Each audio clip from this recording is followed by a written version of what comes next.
Hey, it's Luke Lonien, and you're listening to 103.1 KFIL's Coach's Corner on Demand.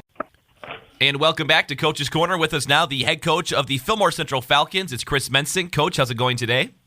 Going well. How about you, Luke? Not too bad. Thanks for taking the time to chat with us here this morning, Coach. And a big win for you guys on the road in Wabasha. You pick up the win over Wabasha-Kellogg, a 66-14, Coach, the final score.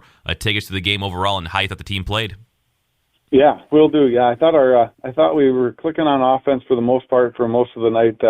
We had a great offensive output. We had 43 plays for over 415 yards and 24 first downs, and held Wabasha to 125 yards, 21 yards passing, and 104 in the run game. Really had a lot of opportunity to get a lot of kids in the game, and got some opportunities there. So in the passing game, like I said, Dylan O'Connor was 6 for 12 for 95 yards and had 2 touchdowns. With those touchdowns, he surpassed the single-season touchdown record at Fillmore Central, surpassing Coach Andy Todd. So that was a special moment for those two, mentor and mentee. He had a great ball game. He had a great season. Has a great season going. So Andy has held that record for 10, 11 years here. So Andy had 19, and now Dylan has 20 on the season. So hopefully we can continue that. Also in the passing department, Bryce Corson threw a pass for a touchdown as well. 1 pass for 1 completion for 25 yards. On the receiving end of those passes, Luke Hellickson was our leading receiver, caught the most balls. He had two receptions for 20 yards. Greg Kennedy was our leading yard reception. He also had 2 catches for 41 yards. He was close to getting in the end zone right before half there, and caught the ball about the 1 yard line. We're hoping to get him in the end zone, but had a great night nonetheless. Chase Christensen caught a ball for 19, Bryce Corson 1 for 15, and Dylan O'Connor caught that ball for 25. In the rushing department, we had a lot of kids with some carries. We had Anthony Keeney carried the ball for 39 yards. Josh Haugrud carried the ball 4 times for 33. Our leading rusher on Thursday night was Kyle Daniels, carried the ball 5 times for 70 yards. Chase Christensen carried it twice for 17. Kane Larson got in the end zone, his first varsity touchdown. A freshman carried the ball 4 times for 21 yards. Bryce Corson had 4 carries for 87. Dylan O'Connor carried it twice. Connor Hovey had a carry for 3 yards. Cody Surfling a carry for 1. Noah Rothering, nice evening, had 2 carries for 30 yards for a nice average. And Jake Fischbacher got in the end zone, 1 carry for 9 to round out our offensive carries and yards. 66-14, again, the final score, like you mentioned. A lot of different guys getting into the game, several different guys finding the end zone. The offense is really clicking against a Wabasha-Kellogg team, and then Wabasha-Kellogg offensively, they run a very unique offense, and your defense was able to hold them to just 14 points.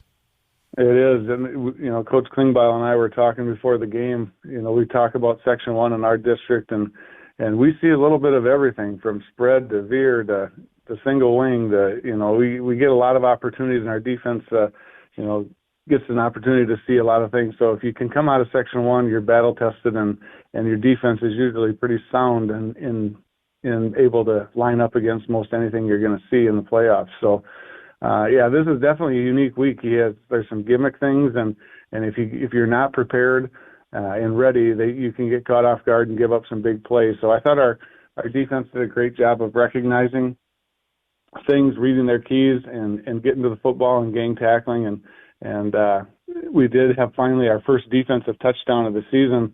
Coach Broadwater's kind of been ribbing our varsity because our JV defense has gotten like 3 defensive scores, but our varsity hasn't had one. Well, Bryce Corson took that to heart the other night, and he took a pick back to the end zone. I think he broke probably 4, 5, 6 tackles there to get in the end zone. So he was pretty smiley when he didn't say much, but he looked at Coach Broadwater, and that was kind of a unique and a cute moment.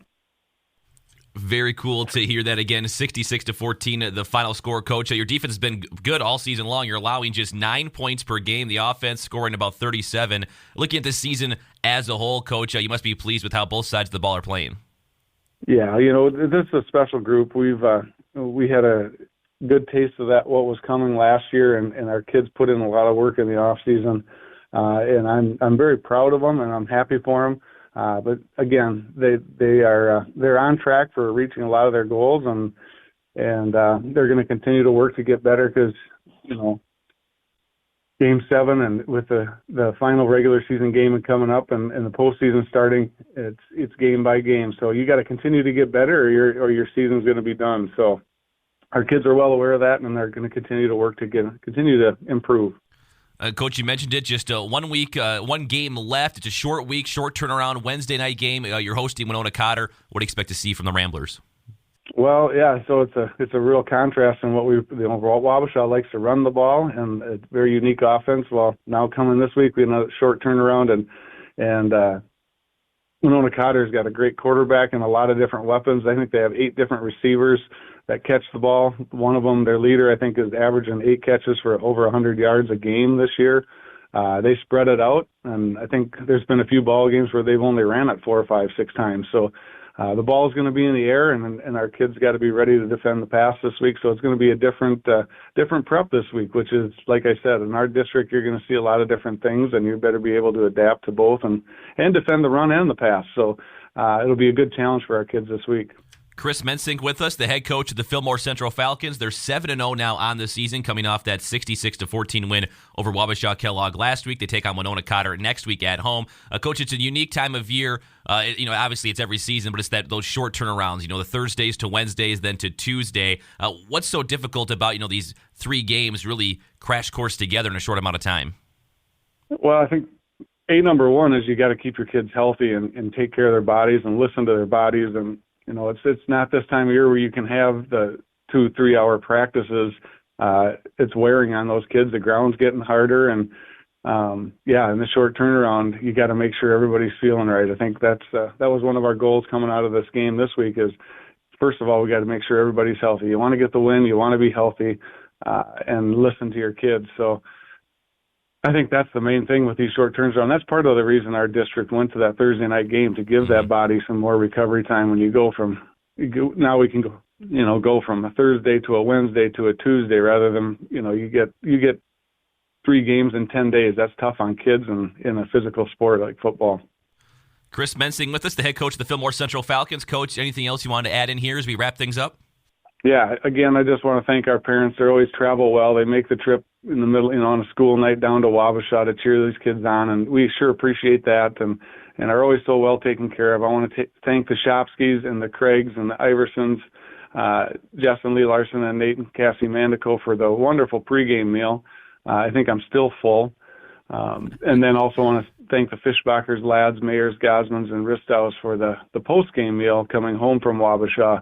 Our kids get home late, and they're very hungry after that game, so we sure appreciate that support from our parents and community. Chris Mensink with us, the head coach of the Fillmore Central Falcons. The Falcons 7-0 on the season. Take on Winona Cotter at home Wednesday night at 7 o'clock to kick off there in Harmony. Coach, as always, we appreciate the time. Thank you so much, and good luck next Wednesday. All right. Yeah, thank you, Luke, and thanks for all you guys do for high school sports. We appreciate that. Thanks, Chris.